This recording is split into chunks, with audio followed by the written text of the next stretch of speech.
Assalamualaikum warahmatullahi wabarakatuh. Apa kabarnya semua? Semoga kalian baik-baik saja. Kali ini saya akan membahas alur novel Donghua Swallowed Star. Tanpa basa-basi, yuk langsung disedot.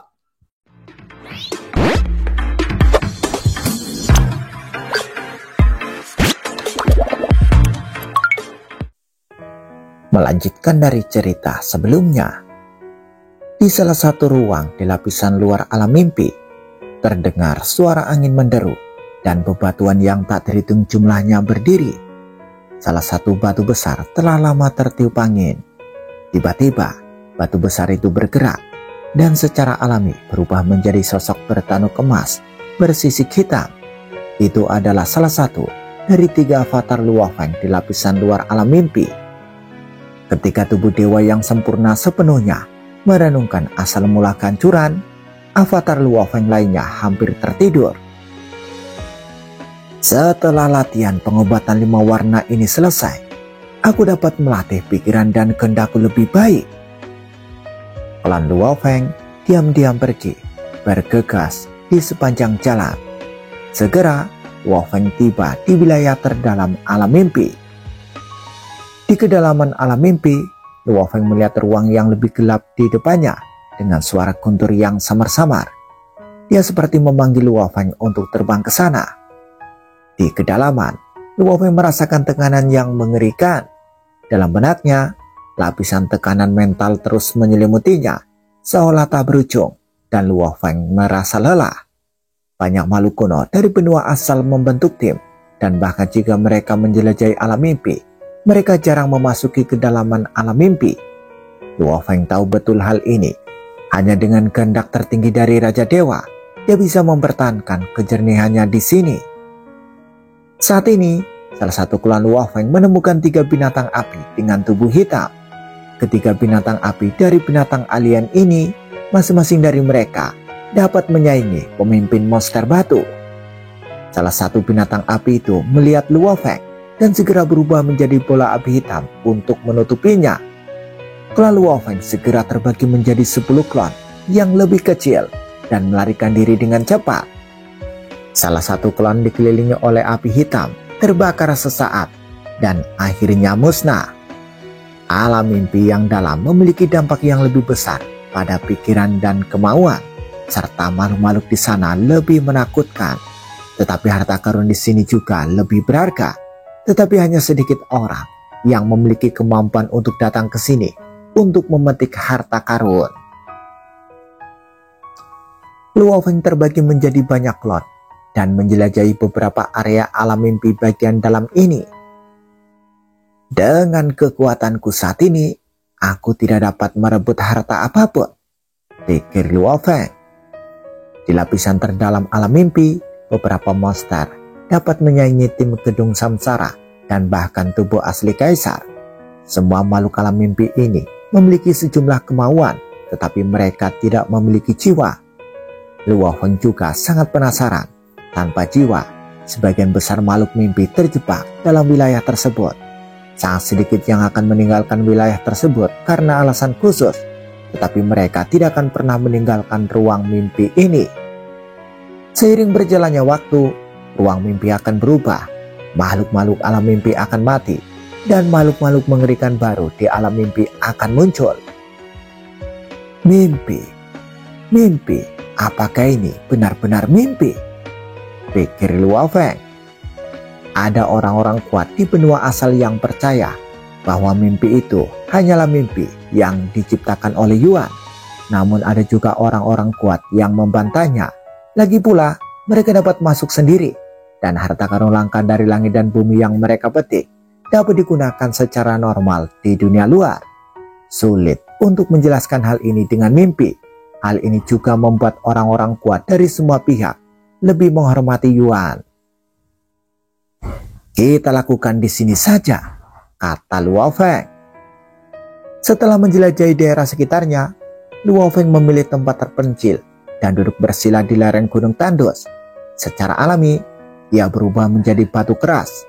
Kemudian Luo Feng mulai berlatih metode pemurnian hati penghancuran besar. Di kedalaman alam mimpi, Luo Feng tidak pergi untuk mengambil harta karun, juga tidak memprovokasi makhluk mimpi apapun. Masih sangat aman untuk berlatih di sini. Tiba-tiba terjadi ledakan. Tekanan alam mimpi terhadap keinginan jiwa tidak ada habisnya. Di bawah tekanan yang mengerikan ini, Luo Feng terus mempertahankan metode pemurnian hati penghancuran besar, dan tekanan pada keinginan jiwa tiba-tiba meroket. Seketika, Luo Feng merasakan sakit yang amat sangat dan penderitaan yang amat sangat. Kekuatan metode pemurnian hati kehancuran besar telah meningkat, dan lingkungan alam mimpi yang lebih dalam bahkan lebih buruk. Pelatihan ganda itu benar-benar tidak nyaman. Luo Feng merasa setiap menit dan setiap detiknya tidak nyaman, dan keinginan jiwanya pun kembali hancur dan memadat. Metode pemurnian hati penghancuran besar sungguh menyakitkan. Aku beruntung telah memperoleh seni formasi dan mempelajari metode pemurnian pikiran penghancuran besar di dalamnya, pikir Luo Feng. Dia bertahan dalam diam. Selama proses temper, ia perlahan-lahan menemukan bahwa banyak pikiran tak stabil dalam benaknya yang terus-menerus disingkirkan.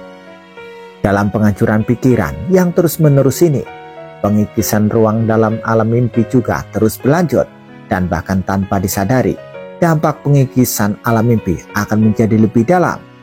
Setelah Luo Feng berlatih di alam mimpi bagian dalam selama sekitar setengah abad, pikirannya yang semakin lelah tiba-tiba terkikis sepenuhnya oleh alam mimpi. Dalam sekejap, Luo Feng tertidur lelap. Pada saat ini, semua klon yang jauh di dunia luar, termasuk klon di ruang angkasa tak terbatas, semuanya tertidur lelap. Batu keras di dalam alam mimpi sepenuhnya menjadi batu keras. Luo Feng lupa siapa dirinya, seolah-olah dia telah berubah menjadi monster besar dan terbang. Kehidupan yang sangat primitif. Sambil tertawa keras, sebuah tangan besar mencengkramnya. Luo Feng merasa takut dari lubuk hatinya. Dia tidak punya keinginan untuk melawan, hanya rasa takut dan pikiran untuk melarikan diri. Aku akan lari demi hidupku. Leluhur, selamatkan aku. Segala macam pikiran acak muncul di benaknya. Luo Feng tampaknya telah lolos dari tangan besar itu, tetapi segera ada formasi lain yang menutupinya, dan dia lolos lagi. Sosok lain mengejarnya. Mimpi ini terpelintir, seolah-olah dia telah melarikan diri dalam ketakutan.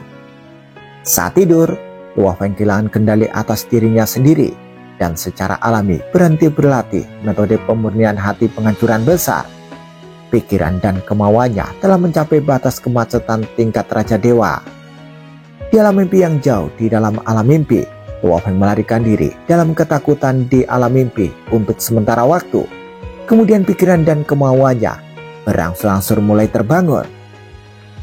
Aku bermimpi. Luo Feng sangat terkejut. Melamun betapa lamanya waktu itu baginya. Aku Luo Feng, aku sedang berlatih di alam mimpi bagian dalam. Luo Feng juga menyadari keberadaannya sendiri dalam mimpi ini. Ketika dia menyadarinya, dia merasa bahwa mimpinya mulai bergetar dan menjadi tidak stabil. Mimpi ini menarik, tetaplah stabil. Luo Feng berusaha sekuat tenaga agar dirinya dan mimpinya lebih harmonis. Karena pada saat ini, monster raksasa yang dia ubah terlalu besar, bahkan lebih besar dari dao asal kehidupan lengkap yang pernah dia lihat, dan bahkan memiliki sedikit pesona aturan tertinggi. Dan sosok di belakangnya tampak mengejarnya lagi, dan tampaknya lebih menakutkan daripada seluruh dunia asal. Apa ini?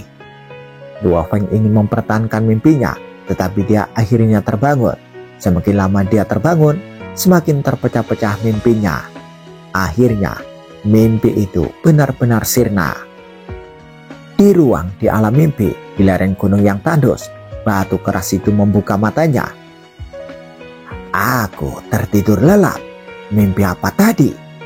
Luo Feng menyadari bahwa ingatannya tentang mimpi itu sangat samar.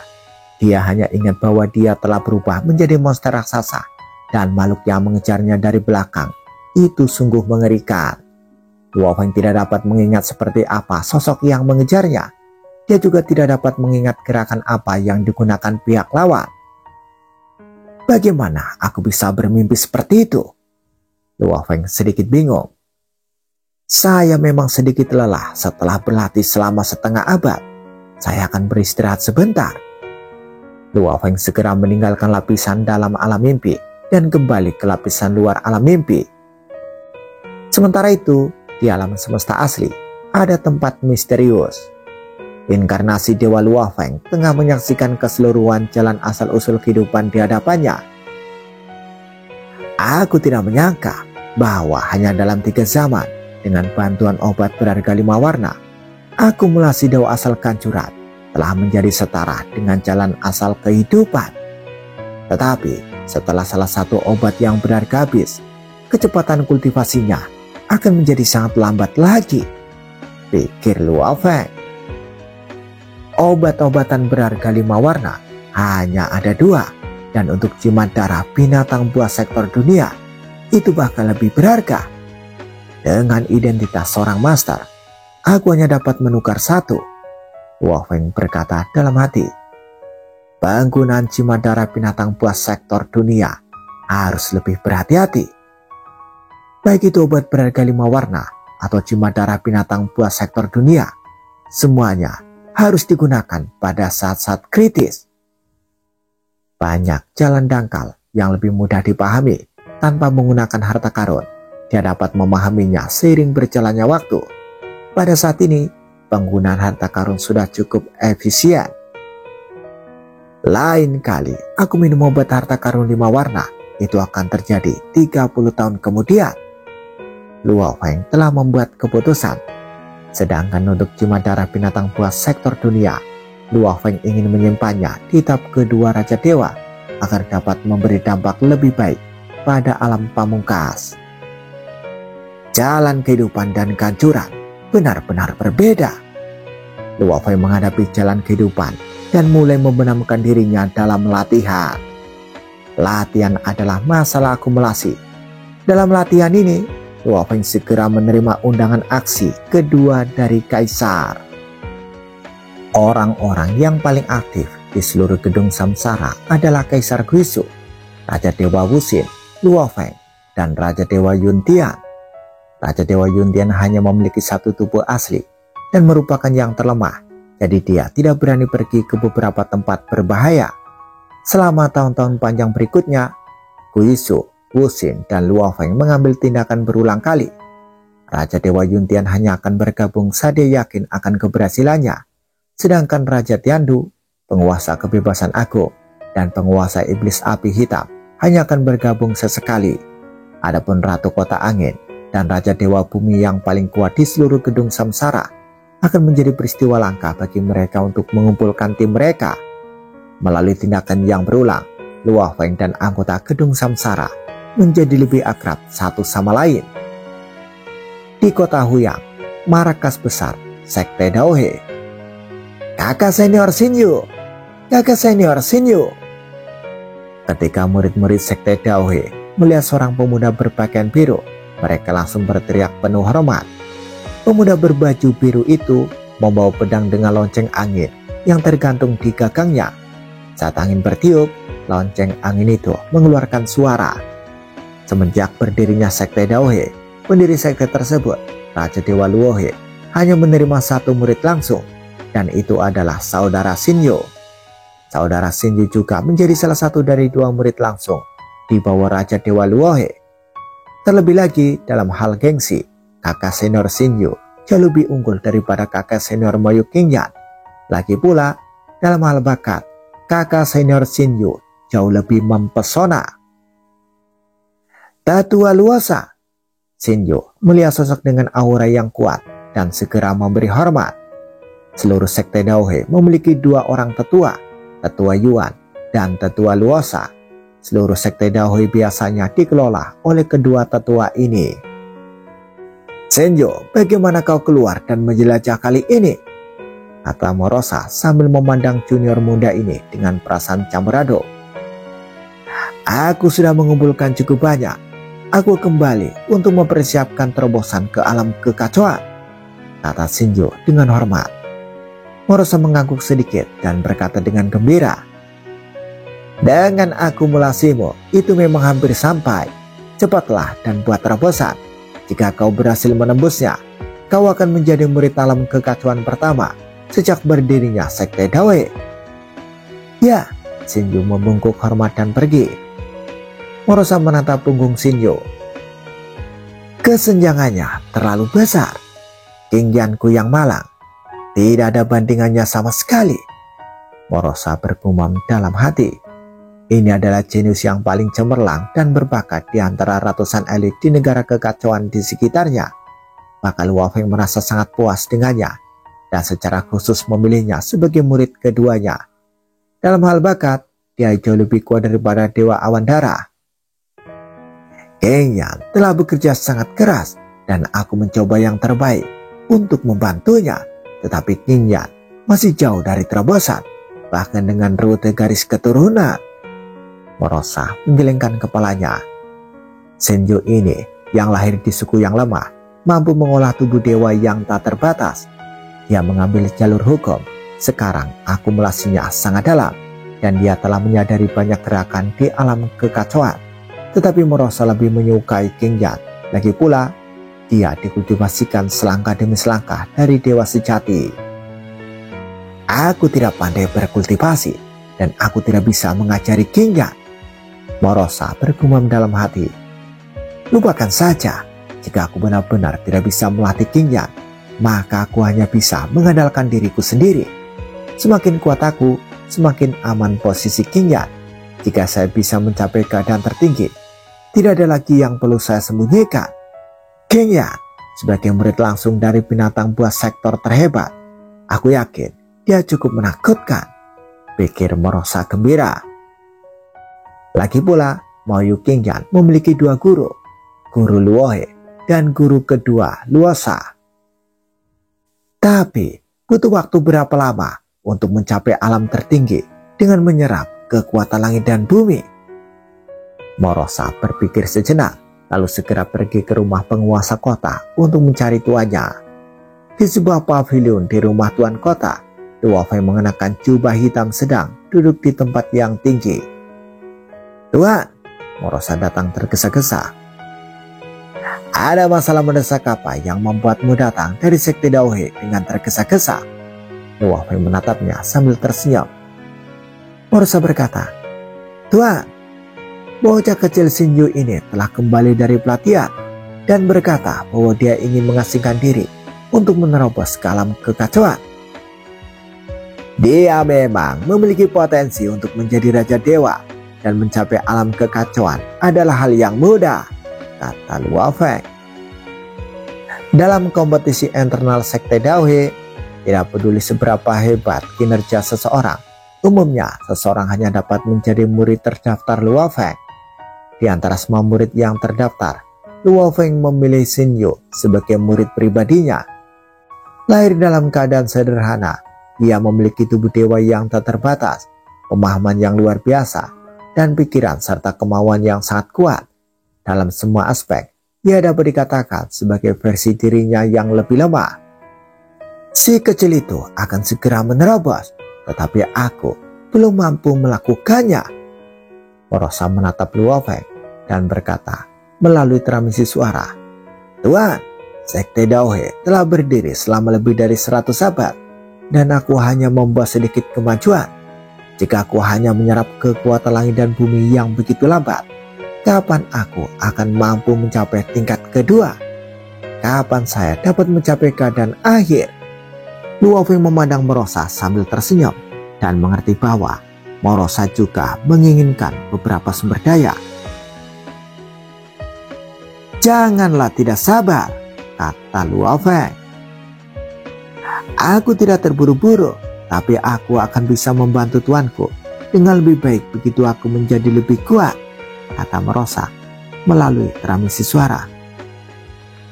Akan ada kabar baik dalam waktu dekat, kata Luo Feng. Mata Morosa tiba-tiba berbinar. Tuan, apa maksudmu? Itulah yang kau duga. Luo Feng melambaikan tangannya. Baiklah, kau harus berlatih dengan cepat. Kau harus lebih giat berlatih. Dimengerti, Morosa menjawab dengan segera dan mundur. Berlatih, dia mencoba berlatih sendiri, tetapi dia bingung. Paling nyaman adalah berbaring dan tumbuh secara alami. Aku telah mencoba segala cara untuk mendapatkan mayat-mayat 24 bentuk makhluk. Sekarang giliran saudara He Huo, kata Luo Feng yang sedikit lelah. Sejak ia bertemu gurunya Kaisar Chu lebih dari 100 abad yang lalu, Luo Feng selalu menginginkan beberapa bahan untuk 24 bentuk kehidupan. Dia telah mendorong masalah ini ke depan. Tetapi di negara kuno Yanfeng, budidaya makhluk dengan garis keturunan Hunyuan sudah sedikit. Makhluk yang lebih unggul dengan garis keturunan Hunyuan dijaga lebih ketat. Bahkan Master Tichu tidak bisa mendapatkan beberapa bahan. Semuanya harus dilakukan sesuai dengan aturan negara kuno. Luo He, Luo Feng tiba-tiba menerima pesan dari Raja Iblis Api Hitam. Scene berganti. Di dalam gedung Samsara, Raja Iblis Api Hitam dan Luo Feng bertemu. Luo He, sapa Raja Iblis Api Hitam. Saudara He Huo sedang mencariku. Apakah sudah ada berita? Kata Luo Feng dengan heran. Hahaha, aku sudah pernah mengatakannya sebelumnya. Jika aku adalah yang kedua di benua asal dalam hal keakraban dengan Raja Dewa Kerajaan dari negara Guntur kuno. Aku khawatir tidak ada yang berani mengatakan aku yang pertama, kata Raja Iblis Api Hitam sambil tersenyum. Dia adalah seorang Raja Dewa Tamu di masa-masa awal negara kuno Guntur. Saat itu, dia sudah berada di tingkat kedua Raja Dewa. Dia ambisius dan ingin menjadi seorang raja. Dalam hal jasa, dia telah memberikan sumbangsi yang tak terhitung jumlahnya kepada kerajaan Guntur kuno, yang jauh lebih tinggi daripada sumbangan para dewa kerajaan. Tetapi itu karena dia adalah dewa tamu. Oleh karena itu, dia tidak akan pernah memiliki sumber daya untuk menjadi raja. Dia menderita cukup lama, dan akhirnya dengan segala cara, dia ingin mencuri sebagian garis keturunan raja. Namun pada akhirnya, dia gagal dan hanya bisa melarikan diri dari negeri kuno Guntur. Namun, Raja Iblis Api Hitam memiliki kemampuan yang kuat untuk berteman. Banyak raja dewa di negara Guntur kuno adalah teman dekatnya, dan banyak raja dewa yang bebas juga merupakan teman-temannya. Inilah salah satu alasan mengapa gerbang api hitamnya bertahan hingga hari ini.